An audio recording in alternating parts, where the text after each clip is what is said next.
Today's daf we're going to be learning is Kiddushin Daf Samach Zayin. We continue to learn for the safety of our soldiers, residents of the north and the south, and the whole country, the safe return of the captives, and the memory of those who have fallen, and refuah shlema for all those injured. Hoping for more peaceful days. Okay, we are now going to get started. We'll do a quick review of the Mishna. There's a study guide today, so you can use it to help guide you. It's a bit of a confusing first part of the daf. So here's the study guide, and I'll go through it with you. I'll try to share screen when it's relevant. So we have four different cases. We have Yesh Kiddushin ve'en Aveira, where it's total normal marriage.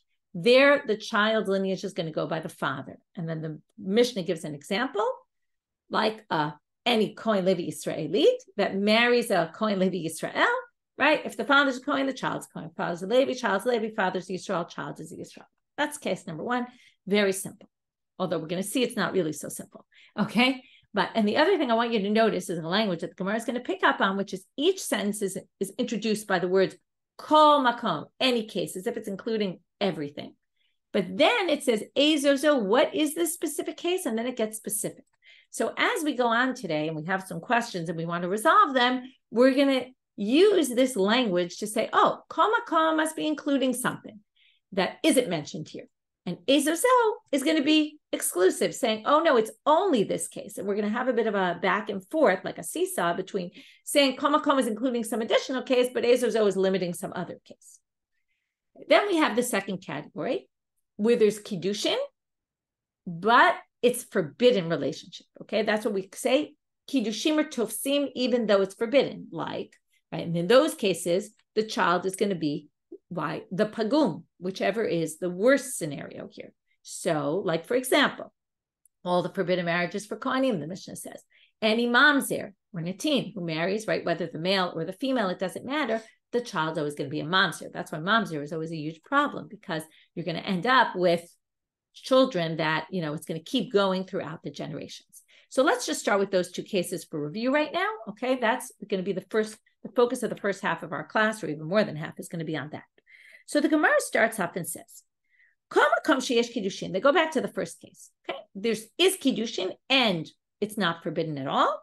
The child is always going to follow the father. Amar la Rabbi Shimon la Rabbi Yochanan, klalahu de kol makom sheyesh kiddushin ve'en aveira havlad olech achar zachar. On the last line of Samach Vav Amud. Is this a real rule? But we have an exception to this rule. What is that exception? Harei ger shenasa mamzer. Now we're going to see that according to Rabbi Yosi, and we paskin this way, a ger is allowed to marry a mamzer. Okay, so a ger male can marry a mamzeret female. And if they do, and why do they specifically give that case? Because if it follows the male, what will be the situation? The child is a fine child. It's not a mamzer. But that's not true. The child goes by the mother. In this case, the mother's a mamzeret, the child's a mamzer. Just like we know, anytime there's a mamzeret, it's always going to go down through the generations. So it doesn't matter if it's a permitted marriage. It doesn't, right? It could be a mamzeret with a mamzer, right? And the child, or right, that would be permitted marriage. Well, that would be, okay, that's not a good example. But basically, we're going to say here that since a convert, this is really the only exception, since a convert is allowed to marry a mamzeret, theoretically then, if we say anytime it's a permitted marriage, then the child should follow the father, and then the child should be considered, you know, the son of a convert, which is fine to marry anybody. But no, the child is considered a mamzer. And in fact, this is right, so let's just read it one more line. Yesh kiddushin ve'en aveira. This is a permitted marriage. There is no aveira. And right, there's nothing wrong with doing it. And the kiddushin is tofsim, it's valid. Havlad holech achar pagum. And we know it goes after the pagum. How do we know this? Ditanya. Ger shenasa mamzeret havlad mamzer, divrei Rabbi Yosi. And that's in fact how we rule. So why, right? This is an exception to that rule of the Mishnah. This breaks the rule of the Mishnah in case number one. So the first thing I want to discuss before we move on, or one thing I want to discuss, is the practicality of this. Okay, this is actually relevant nowadays. The Taz ruled that you shouldn't allow this kind of marriage, even though it's permitted. You shouldn't do this because it's marbe mamzerim b'Yisrael. We don't want a convert to marry a mamzer and have mamzer children, right? We want a convert to go marry someone and to bring children into the world that are not mamzer. We don't want to create a situation where there's more mamzer. So in general, we actually don't permit such a marriage. However, my husband told me that it didn't work. He had a situation where there was already a ger who was who was engaged to a mamzeret. They didn't know she was a mamzeret. When they came to the Rabbanut to get married, they found out that she was a mamzeret. And because they were already engaged, they allowed the marriage to go through. But they did say, try to resolve the mamzer problem if you can, like try, don't stop figuring out how you can try to resolve the mamzer problem, and perhaps you can find a way out, which they didn't in the end. But even though you shouldn't be mamzerim b'Yisrael, that's more in a lechatchila situation, because really the halacha is that a ger can marry a mamzeret. So therefore, since they were already engaged, the Beit Din was willing to let them go ahead with the marriage. So it's an interesting, very relevant situation that could happen, and in fact does happen. So that's the question is, why, right? This is a problem with the first case in the Mishnah that makes it very clear. Kol makom sounds like every situation. Even though it gave a specific example, it did say every situation, and this is not true, because this is a situation where marriage is permitted. Right, there's no avera, there's no sin. It's actually a valid marriage, and right, the vlad could go by the mother, so not by the father. Amrle. So we have two possible ways to explain this. One is to simply say, Misavar Manitim Rabbi Yosi. Why do you have to say it? Might be we hold like Rabbi Yosi, but you could say the Mishnah doesn't follow Rabbi Yosi. Manitim Rabbi Yehuda Damal Ger lo Yisam Mamzeret. Now, Rabbi Yehuda holds a ger is not allowed to marry a mamzeret. Now, if you hold that, then you're going to put it into which category? It'll be in category number 2 in the Mishnah. There is Kiddushin, but it's forbidden, meaning Kiddushin would be tofsim, okay? It would be a valid marriage. Even though it's forbidden, there's an avera, and in that case, we say it follows whoever's pagum, and that's exactly what it does in this case. So then it fits perfectly into case number 2. So the yesh Kiddushin v'yesh avera, navlad oleh achar pagum. So that's a very simple answer, although the Gemara does have a question. If it belongs in category number 2, now if you remember, they listed all sorts of cases. Kohen gadol to a widow, a kohen to a grusha, a mamzer to an anitin to a Yisrael, or a mamzeret to Israelite, or a Yisrael to a mamzeret. So why didn't it mention this case, a ger to a mamzeret? It should have put the case in here if it was really holding like Rabbi Yehuda, v'nitye. To which they answer, right? Nitye means it should have been there in the Mishnah. Why was it not listed as one of the cases? Tana kol makom de seifa la tuye. Okay, we're going to keep referring back to the Reisha and the Seifa now. The Reisha is case 1 and the Seifa is case 2. That's why in my introduction, when we went back, I only went back to case 1 and 2 because I want you to keep just those 2 in your head. Those are the 2 we're going to be dealing with right now. So they basically say, when it says, and I'll bring this up on the screen so you can see it inside if you're watching by video or you're on Zoom. Kol makom sheyesh kiddushin v'yesh avera, line 2 in the Mishnah, any case where it has it, the vlad olech achar pagum, and then it says, and what are these cases, and gives you all sorts of cases.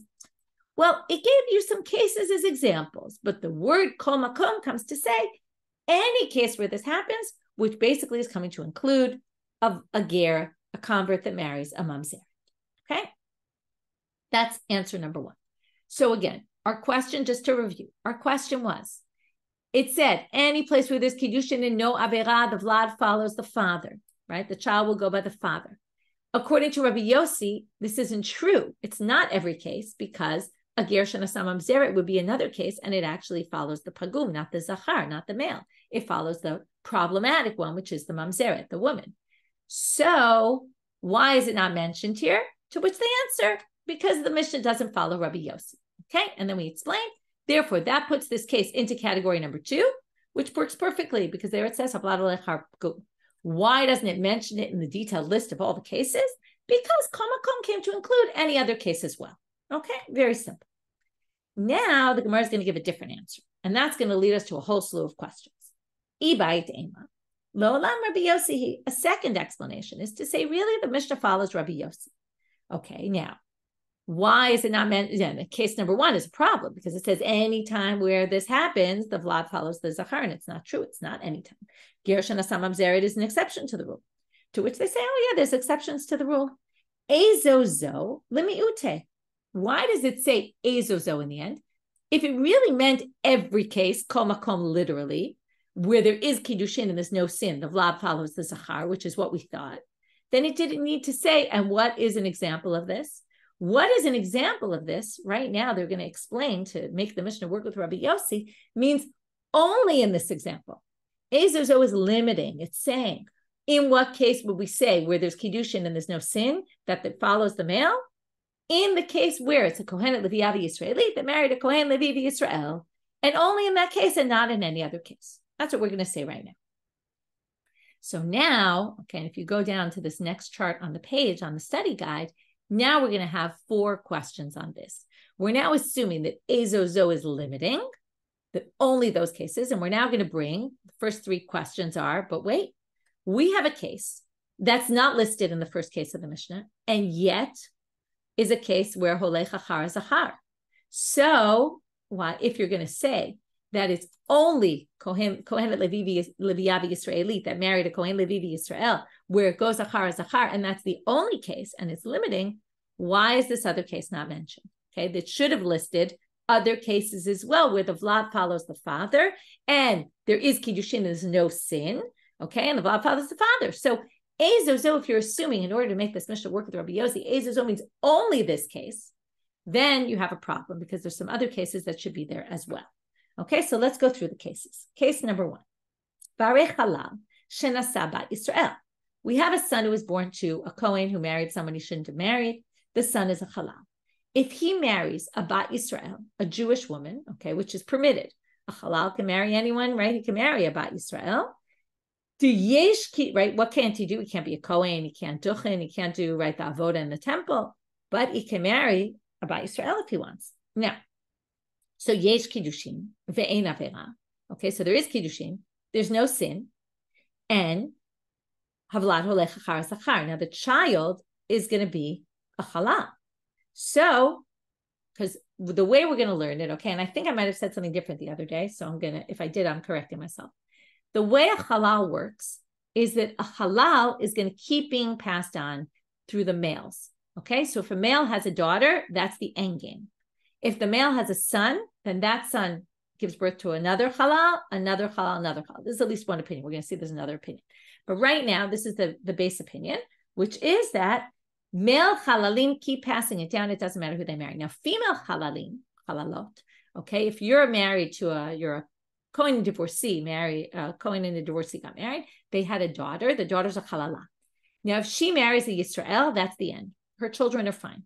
The problem is only if she marries a Kohen. As we know, a Kohen can't marry a halala. So if a Kohen marries her, their children will be halalim. But if she marries a Yisrael, she's fine. Okay? And this opinion says, but the males who marry a Bat Yisrael, the children are going to follow him and be halalim. So now, what do you see here? Now, it's not forbidden for him to marry a Bat Yisrael. Halal can marry a Bat Yisrael. The only ramification is that the child will follow the father and be a halal. So now, this is a case where yesh kiddushin, ein avera. We just said ezozo comes to only include those cases of Kohen Levivi Yisrael that marries a Kohenet Leviavi Yisraeli that marries a Kohen Levivi Yisrael. Then it follows the father, not any other case, but there's another case where it follows the father. The child's going to be a halal. So, to which they answer, halokashya, just like we said before. Ki Rabbi Yosi ben Rabbi Yehuda svirale. And we're going to see his opinion more. We discussed it before, and that's, I think, where I wasn't clear about how I explained it. We're going to see this on Daf Ayin Zayin more in depth. Rabbi Yosi ben Rabbi Yehuda basically says that if you have, he says, and we saw this the other day, B'no Yisrael or mikveh tahara l'chalalim, right? That basically any halal who marries a Bat Yisrael, she cleanses him of the halalut. It doesn't pass down. So basically, according to Rabbi Yosi, the only way it passes down is if halala marries a Kohen, okay? But, and this is, I think, where I might have said something wrong. According to Rabbi Yosi, just to get it clear, if I said something wrong, I'm not going to go over what I said wrong, but because it'll just confuse you. So I want to just be clear. According to Rabbi Yosi, not only does it not go through the girls, right, that the girls don't pass it down, which the first opinion agreed with, even the boys don't pass it down. The only way, according to Rabbi Yosi, it gets passed down, a halala, is if a halala marries a Kohen. Then it will be passed down. So now, according to this, what happens? Well, Rabbi Yosi ben Yehuda says, right, that basically the Vlad is, right, according to Rabbi Yosi, sorry, one second, just got distracted. According to Rabbi Yosi, right, the daughter is going to be kasher, and then it doesn't fit into this category at all because it doesn't holech achar zachar, right? Basically, according to this, a halal marries a Bat Yisrael. What happens? It goes by the mother. It's totally fine. So that's why ezozo is actually limiting, because this case doesn't mean so it's a permitted marriage, a halal with a bat kohen, with anyone. A halal marries anybody, right? A Yisrael, let's just say, the Yisraelite. The child follows the mother, and that's why it's not listed here in the Mishna, and that's why ezozo comes to limit it. So that we're okay with. Again, I just want to remind you, we started with a question: what happens to this ger shenasa mamzeret? It should be in here. We said, either you say the Mishnah follows Rabbi Yehuda, who thinks it belongs in category 2, which is then fine because then it matches category 2. Or you say, right. In other words, sorry, let me just say it again. Ger shenasa mamzeret, according to Rabbi Yosi, which is what the question was asked, the law is not hakol olech achar zachar, right? The vlad olech achar zachar. The law is it goes achar pagum. So either you say it's Rabbi Yehuda who holds that it's forbidden, in which case it sticks it in category 2, which is exactly the law. Avlad olech achar pagum, because it's a forbidden marriage, even though the Kiddushin would be tofsim. Or you say it's Rabbi Yosi and it's excluded by the words ezozo. Yes, theoretically it should fit in category 1. But the words ezozo comes to say, but the only case in category 1 that it works is a kohen or kohenet leviyavi Yisraeli, chanasa kohen leviyavi Yisrael. In which case, it makes sense. It is excluded in that case, which is what's supposed to be, because it's hakol lechachar pagum. To which we start asking, but wait, ezozo means only this case, no others. What about the case of a chala with a bat Yisrael, which does follow the zachar, and yet it's not mentioned? To which they say, we can say Amar like Rabbi Dostai, who doesn't think it belongs there, because again, he thinks it's not included in Havlad Olech Zachar, and that's why it's excluded by ezozo. So we've resolved question number 1. Question number 2. Hare Yisrael shenasa chalala. If you have now, here's the reverse case. A Yisrael marries a chalala. Now this again is permitted marriage. So it's a permitted marriage, Kiddushin or tofsim, category 1 it should fall into, right? Yesh Kiddushin ve'ein avera, havlad holech achar zachar. Now, this should be included in case 1, but what did we say? Ezozo comes to limit. The only case number, right, of where it's going to be havlad holech achar zachar when it's a permitted marriage and Kiddushin or tofsim is going to be a regular kohen leviyavi Yisraeli, the kohen leviyavi Yisraeli, not a chalala. It's not mentioned here. So if ezozo is limiting and saying only this case, it's not true. There's another case that should be there that's not mentioned here. So how could you say ezozo is limiting? To which they say, and this is where I said this before, we're going to seesaw back between koma kom and ezozo. Tana koma kom deresha la'atuye. Okay, so now we get a little bit tricky here, because what are we saying? It starts off with any case, sheyesh kiddushin ve'yesh ein avera. That any case comes to say even more than the ones we're mentioning. Ezozo comes to say, but not every case. We're going to limit some cases. So what we've done so far is we've limited from ezozo, according to Rabbi Yosi, because we're in Rabbi Yosi now, ger shenasa mamzeret, that's not going to go achar zachar, it's going to go achar pagum. We've limited a halal shenasa Yisraeli, that's not going to go by a zachar, because it's going to go by the woman. And we've included in the koma kom case a halala that marries a Yisrael, who the vlad will go after the male. So we've used each of these words, ezozo to exclude some cases and koma kom to include. Okay, it's a little bit confusing because, right, and you could say it sounds a little arbitrary. But again, this is all just because we're dealing with reality and what we know to be the case, and we have to somehow fit them into this Mishna. Third question. So now the Gemara is going to say, okay, so you're saying koma kom comes to include this case of the halala that marries a Yisrael. Well, why didn't it just list it here in the Mishnah? Okay, when it said zo kohenet leviyavi Yisraeli shenaso lekohen leviyavi Yisrael, you could have added to the list a halala. We just said a halala that marries a Yisrael is fine, but what's the problem? Well, what's the story with a halala? A halala that marries a Yisrael, so the child's not a halal, but if she marries a kohen, the child will be a halal or a halala. So now we have a problem with, and for people who work on writing, right, you know that it's, sometimes you word something some way and you want to add something and it just doesn't fit with the way it's worded. And then you have to like reword the whole thing in a totally different way to have it work. And you can like spend an hour trying to figure out how to reword it. So that's kind of what they're saying here. Mishum de lo matnila. There's no good way to add it to this Mishnah because how are you going to add it? This Mishnah is worded as Kohenet Leviya Yisraeli that marries a Kohen Levi Yisrael, which basically means any permutation or combination. Kohenet to Kohen, Levi to Levi, right? Leviya to Levi, Leviya to Kohen. No matter what, it's always going to follow the male. But if you add Chalala, right, what would you say? Kohenet Leviya Yisraelit v'Chalala. You'd have to add her to the list of the three. So now you'd have Ena Chalala, Sheni Se, the Kohen Levi Yisrael. Now, all the permutations are not possible here because a Chalala that marries a Kohen doesn't follow the father. It goes by the Chalala. So Chalala leKohen Michazia. You can't do a Chalala leKohen. So therefore, since it doesn't really work to have added it, they didn't add it. That's kind of what they're saying. It wasn't added because the language used there and the way they worded it, it would have required a totally different way of writing it. Therefore, they just didn't bother mentioning it. It's a bit of a weak answer because what do you mean? You could sit and figure out how to reword it. You'd say, Kohen Leviyavi Yisrael, Shnisal Kohen Levivi Yisrael, or Halala Yisrael. You could have just added it like that.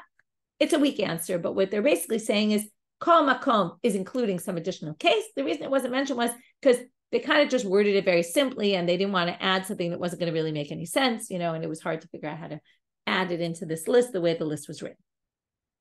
But that was question 2. So question 1 was, why is something, right? The first one was, Ezozo really comes lema'et. What about this case, right? And then, right, where yesh kiddushin v'yesh avira and the vlad olech acharas, right? And the vlad olech acharas, why wasn't it mentioned? To which they say, oh, because that case really they hold like a different opinion, and then it doesn't belong here. And then they said, what about this other case that should have been there? And they say, kol makom, right, comes to include that case. So even though it's not there, it really is there. Okay, third question. Okay, what about Rabbi Bar Chana's opinion? What does he say? Tamar Rabbi Bar Chana, third question here. Again, this is all if we understand the Mishna of Rabbi Yosi, that Ezozo comes to exclude the ger shenasa mamzeret because the law is different there. Mitzri sheni, shenasa mitzri rishona. What's the law with Egyptian converts? Egyptian converts, only the 3rd generation Egyptian can marry in. So let's say you have 2 Egyptian converts. They can marry each other. Their children will be 2nd generation. They can only marry each other. Let's say they can marry another mitzri sheni, let's say. And then their child will be a mitzri shlishi. That's a very easy, simple case. What if in the 2nd generation mitzri marries a 1st generation mitzri? So who does it go by? Does it go by that the child is going to be a 2nd generation because it follows the mom mitzri rishon? Or is it going to be a 3rd generation that can already marry a Jew because we're going to follow the mitzri sheni? So says Rabbi Bar Chana, in the name of Rabbi Yochanan, that if a 2nd generation mitzri male marries a mitzri rishona, a 1st generation female, bina shlishi have, the son is a shlishi, which means now a mitzri rishon can marry a mitzri sheni. They can marry each other. They just can't marry someone who is a born Jew. So what do you have here? Yesh kiddushin, ein avera. It's totally fine. So it should fall in category number 1. It should follow the male. Now, and it does follow the male according to Rabbi Bar Chana, bina shlishi have, which means it follows the male. The father is a mitzri sheni, 2nd generation. So the child is a 3rd generation. That means it follows the father. If so, if you say Ezozo, which we use to explain Rabbi Yosi, is limiting only this case, well, this case, our case isn't mentioned. It only says a regular Kohenet Leviyavi Yisraelit. It doesn't say a ger mitzri rishon female that marries a ger mitzri sheni male. It's going to follow the father, and it should have, according to Rabbi Bar Chana. To which they say again, like they answered the previous question, Tane kol makom dereisha la tuye. The kol makom is coming to include this case as well. Okay, so again, we have things are included and things are excluded. We have some cases excluded from the Ezozo. We have some cases included from the kol makom. Now we have a 4th question. V'ha'ika dechi'ata Ravin amar Rabbi Yochanan. Now when Ravin came, he said in the name of Rabbi Yochanan the following thing, which we're going to get into and understand a little better as we go on. Be'umot halach achar zachar. This means if 2 Gentiles marry each other, and one's, let's say, a mitzri, and one's an Ammoni, the child is going to follow the father. Okay? We'll see what the relevance of this is going forward. Nitgairu, if they convert, halach achar pagum shebeshnehem. But if they convert to Judaism, we're going to go by the one that's more strict. Okay, now there's different laws about different converts. Okay, certain Gentiles can convert and marry in right away. That's usually most of them. But there's certain converts, like an Ammoni, for example, or a Moavi, you can't ever marry in, right? Dora Siri lo yavo hena, right? Even the 10th generation can't. Then we have Mitzri, who the 3rd generation can. So if we have some mixed marriage between two Gentiles, in general, if they don't convert, it's going to follow the male. If they do convert, it's going to follow the worse of the two. So again, we'll understand this a little better soon. The Gemara is going to get back to it, but first it's just using it as a question. Now, why is this a question? Because what this means here, let's just look at the chart for a minute, right? Now, if that's the case, okay, I added into the chart here to help you out here, which is, why is this law not like, in the first section, right? It should be listed in the first section, or nidgai, right? Sorry, it's why nidgairu halachachar pagum shebishnehem. If they convert, they're actually allowed to marry each other, right? Two people convert to Judaism, and they're both converts, even if they can't, like a Mitzri Rishon and a Mitzri Sheni, right? They can marry each other. So why is it halachachar pagum? It should be holechachar zachar, because it should be again a case of so this is a different question than the first three that we asked, because the first three questions were on this ezozo is limiting. Now we're just saying, right, why is this not included in havlad holechachar zachar? Why is the law havlad holechachar pagum? Again, falls into this category, but isn't the right law. To which the answer, Tana ezozo lemiute. Again, we get back to the ezozo comes to exclude this case. Okay? So, as a review, let's just look here. As a review, at the bottom of the page, I made a chart. According to both Rabbi Yehuda and Rabbi Yosi, it doesn't really matter. The first kol makom is coming to include a Yisrael who marries a halala is also going to go after the father, because remember, it's permitted. Yisrael, the child's not a halal. According to Rabbi Bar Chana, the Mitzri Sheni who marries a Mitzri Rishona, it's going to follow the Zachar, right? And that's also included here. It just didn't say it, but it includes.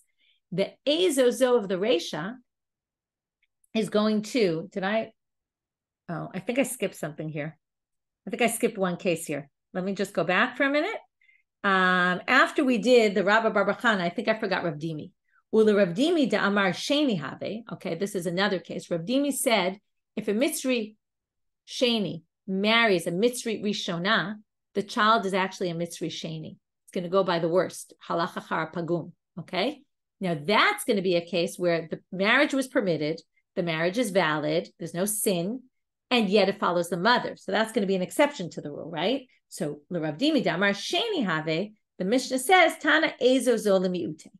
Okay? So basically, before the Ravin question came in, that one came in as well. I'm sorry, I missed it by accident. But basically, you're going to have the ezozo of the Reisha to exclude, meaning, again, it's exclusive. That's what we started with this. For Rabbi Yosi, it's going to exclude the ger who marries a mamzeret. And according to Rav Dimi, it's going to exclude the Mitzri Sheni that marries a Mitzri Rishona, that the child's going to follow the mother, not the Zachar, not the father.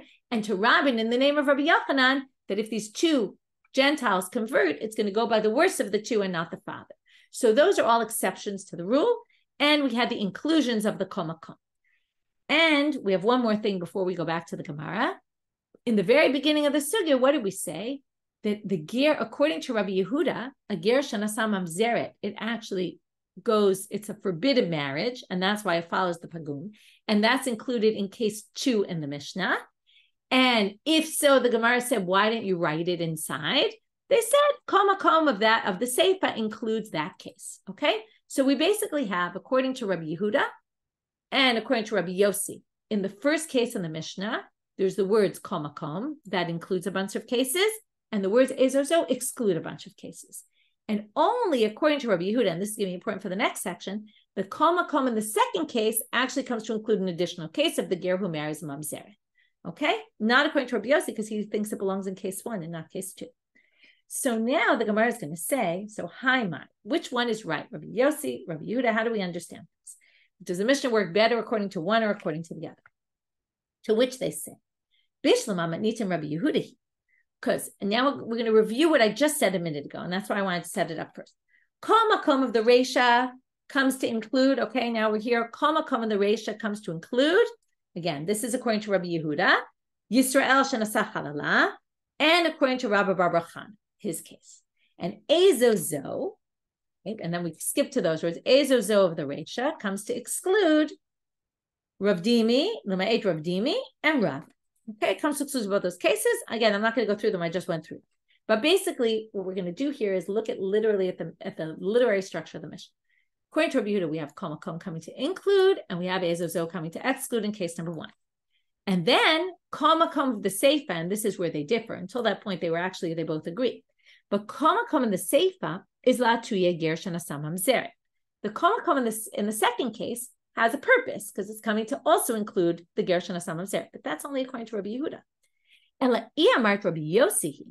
But if you're going to say Rabbi Yosi, Kol Makom Dereisha Kedamaran. So the Kol Makom in the beginning is going to include Ezozo Kedamaran. Okay, that's also coming to exclude. That all works fine. But Kol Makom de Seifa La Tuyemai. And this is where I put it in the chart. These question marks. What's the purpose of the words Kol Makom in the second case? It's not including any additional case. All the cases mentioned in the Ezozo are the cases. Kol Makom includes nothing additional. And therefore, they're basically saying Rabbi Yosi doesn't work well with the Mishnah because Kol Makom in the Seifa has no purpose. To which the Gemara says, why should that bother you? V'litamech, they kind of throw the question back. According to you, Rabbi Yehuda, Ezozo de Seifa lamali. It's true that the Kol Makom in the Seifa had a purpose, according to Rabbi Yehuda, to teach you Ger Shenasam Mamzeret is also follows the Mamzeret and not the father. But Ezozo of the Seifa, that it limits it to these cases, wasn't limiting any case according to him. So, you're basically bothered by Rabbi Yosi because the Kol Makom of the second case doesn't include anything, right? Again, Kol Makom of the Reisha includes, Ezozo of the Reisha excludes. So we want it to be parallel. Kol Makom of the Seifa should include, and Ezozo should exclude. But first, they're just focusing on the Kol Makom. And they're basically saying, Rabbi Yosi, you have nothing to say about that. But then they say, but Rabbi Yehuda had nothing to say about the Ezozo and the Seifa.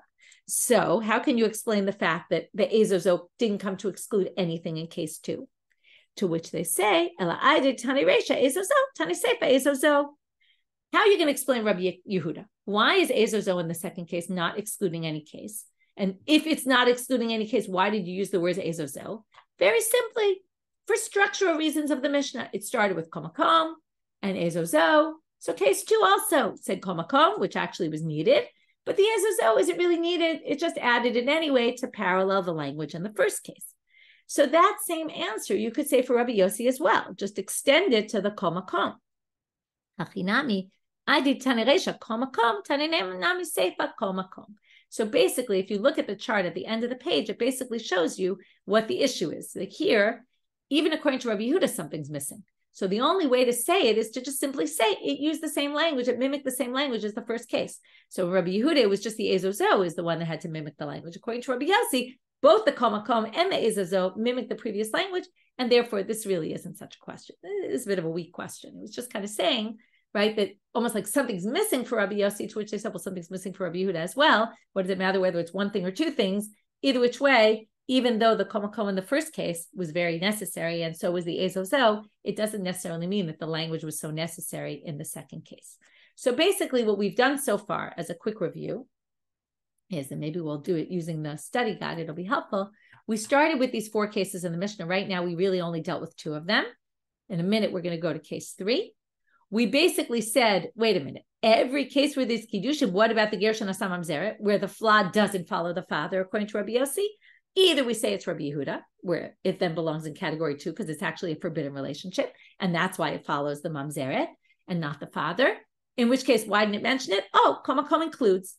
Or we say it follows Rabbi Yosi, and you can say that Ezozo comes to exclude this case. And then we had all sorts of questions. Well, if Ezozo is excluding, well, that's not so true. There are other cases as well that are included that weren't mentioned. And then we kind of explained why. Either maybe they really weren't because we hold like somebody else, the Mishnah held like somebody else, or the Kol Makom included it. That was how we answered the second 2 cases. And then we had this last question about the Umod Alachachar Zachal and Nitgaru Alachar Pagum Shabishnehem, which then shows that even though it's permitted, it goes by the Pagum, and this is an exception to the rule, to which we say, yeah, it's an exception. Ezozo comes to exclude it very simply. And then we just had this structural thing that something was off, and then said that doesn't really bother us. Okay, yeah, moving on. Before we get to the next case in the Mishnah, though, we want to understand this case, Gufa. So now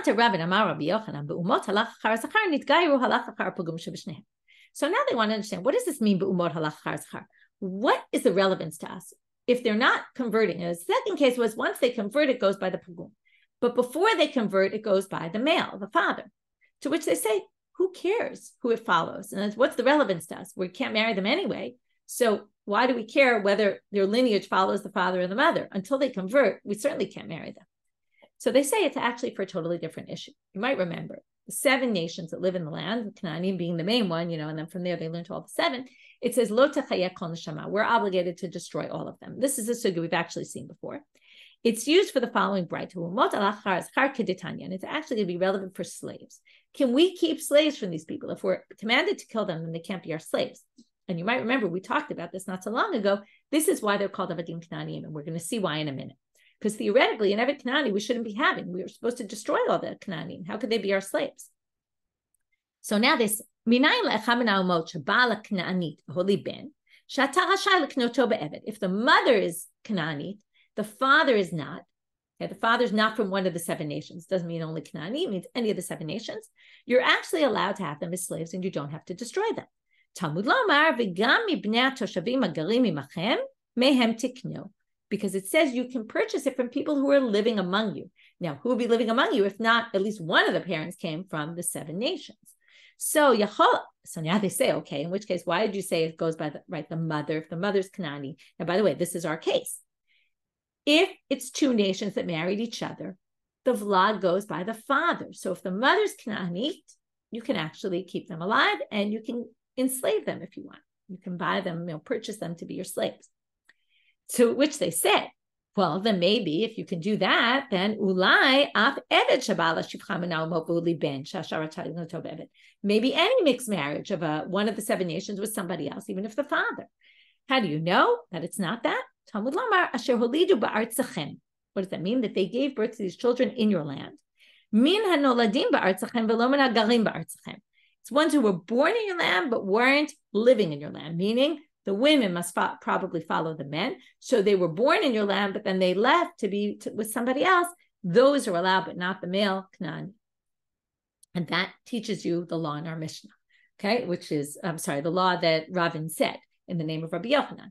The Be'uma, when it comes to slaves, you're allowed to have someone if the mother is, because it all follows the father. So if the father's from Ammon, let's say, then you can enslave them because they're not one of the 7 nations. Nitgairu, now we're going to go to the second part. Now they want to know b'mai. What would be the case?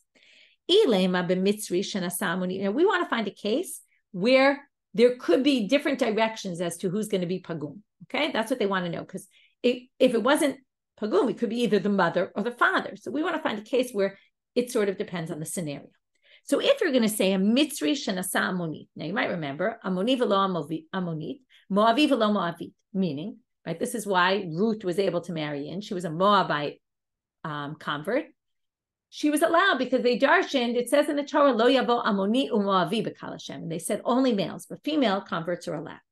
So if it was a male if it was a male mitzri, shenasa amonit, now here it would be obvious. My pagum ika. There is no pagum. It goes by the father, because the father is worse than the mother, because the mother can marry the first generation. The mitzri has to wait till 3rd generation because of amoni v'lo amonit. Ela ba'amoni shenasa mitzrit. Now here we're going to have a case where it's going to depend. If a male from Ammon, who can't ever, right, his children can never convert, marries a mitzrit, so the woman, right, mitzri, the 3rd generation, can marry. So now, it all depends whether they have a child who's a male or a child who's a female. Why? Izachar have, which means what's going to be the worst if it's a male? The Ammoni, because a male Ammoni cannot marry in. So Hashad Yabatre Dide, then it goes after the father, because the worst case scenario is the Ammoni, because the Ammoni can never marry in. Im Nikeva Havya, but if it's a female, Shadya Abatra Dida, then it's going to follow the mother. Because if she's an Ammonite, if we call her Ammonite after the father, she'll actually be permitted, because Ammoniot are permitted. If she follows the mother, she'll be a Mitzri Sheni, and she won't be permitted to marry any Jew. So there you have it, that it's going to depend. That's the scenario, which is going to go after the Pagum, if they convert. Now we're going back to the next case in the Mishnah. The 3rd case in the Mishnah was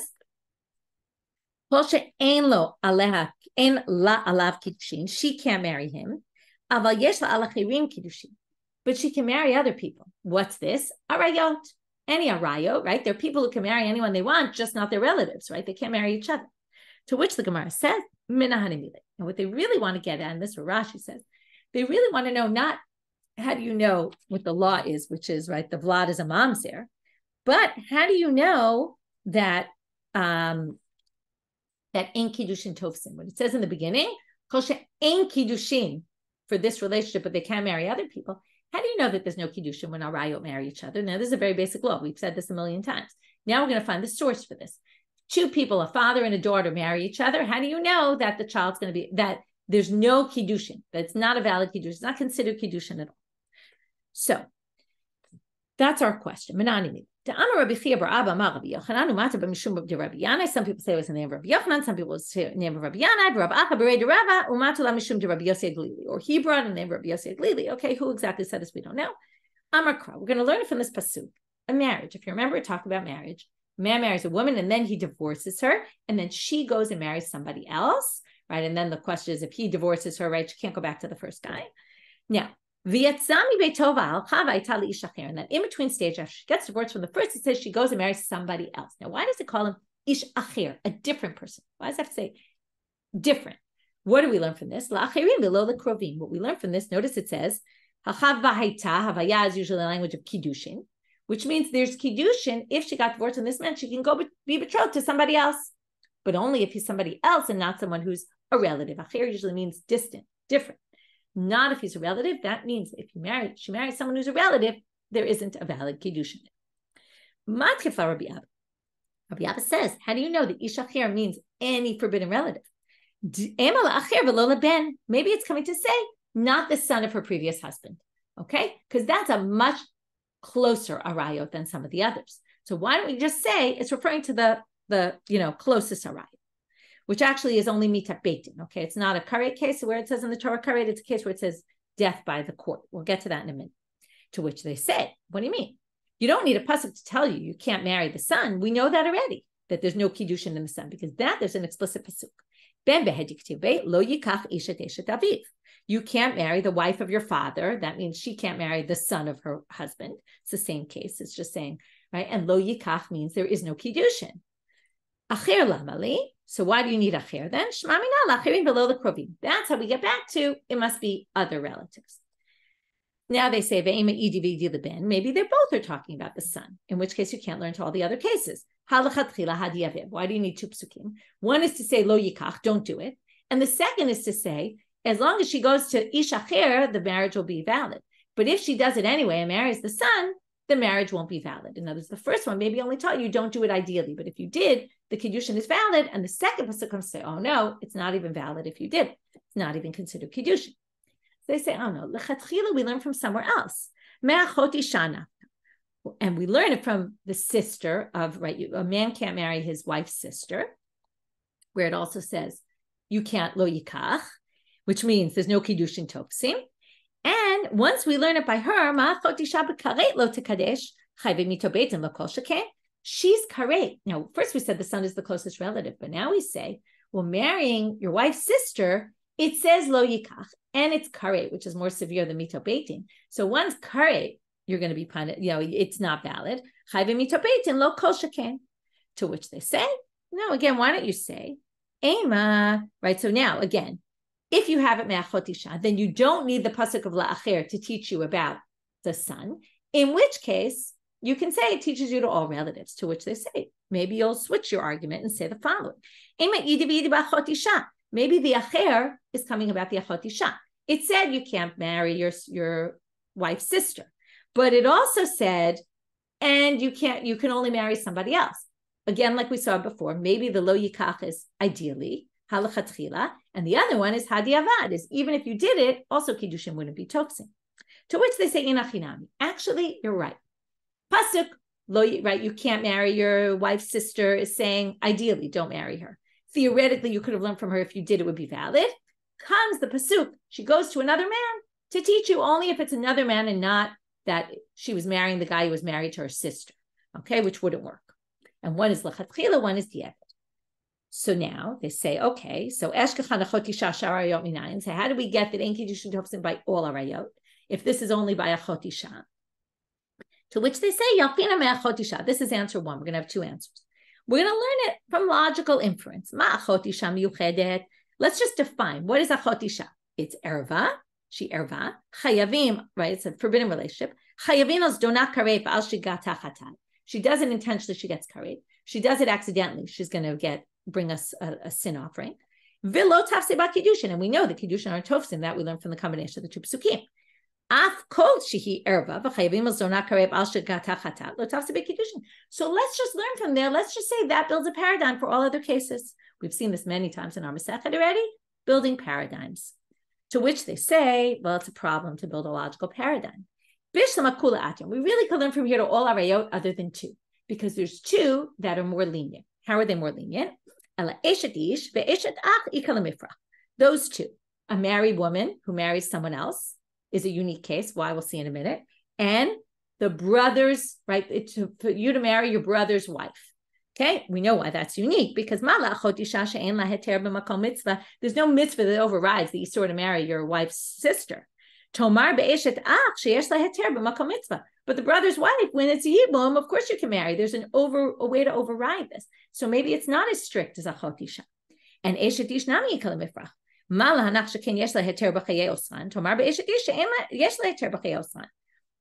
All the arayot are forbidden forever. As long as that person's alive, right? Achot isha, you can't ever marry your wife's sister unless your wife dies. Okay? But while she's alive, you can never marry her sister. It doesn't matter if you've divorced her. It makes no difference. You can't ever marry her sister. But a married woman, once she's divorced, she's no longer forbidden, right? She can marry anyone she wants. So that's much more lenient than all the others that remain forever. So that's not really logical. So again, we learn it from achot isha, one pasuk l'chatchila, one pasuk b'di'evet. From there, we learn to all other cases logically, but we said not to two cases, and that's going to basically knock this out. So we'll end now with a better explanation of how we learn from achot isha to all the others. Ela amar Rabbi Yonavi, Tamer of Huna Beredu Rabbi Yoshua, amar kra, the pasuk at the end of all the arayot says, Kol asher yasem mikol ha'toavot ha'ela v'nichbertu. Anyone who does any of these will get kareid. Hukshu kol arayot kulam la'achot isha. So since achot isha already we said, you don't, en kiddushin tofsim, and we learned that from the two psukim, that even b'di'evet, from there we now have this pasuk that puts all of these together and say all of these have the same law. So therefore, so instead of saying it's a logical inference, we learn it from a pasuk. Okay, so basically what we did today, for a quick review, we started with the first two cases of the Mishna, and we said, is it really true there's no exceptions to this rule? To which we say there are exceptions. Again, there's Komakom comes to include some extra cases, Ezozo comes to exclude some certain cases. We explained the Mishna both according to Rabbi Yehuda, both according to Rabbi Yosi, and then we got off on some tangents there. And then we basically tried to say, how do we know that arayot ain't kiddushin tofsim? In the end, we learned it from achot isha. There's two psukim, right? One was clear about achot isha, that you can't lo yikach, there is no kiddushin. The other was the woman can go marry someone else, but not if it was the man married to her sister. And from there, from this general pasuk in the end of all the arayot that say these are all the same, we can then learn from there to all the other arayot that ain't kiddushin tofsim. There is no valid kiddushin. We'll continue with this tomorrow because the next two words are ihachi, which is already going to be a question on what we just said. Wishing everybody a good day and hoping for a more peaceful day.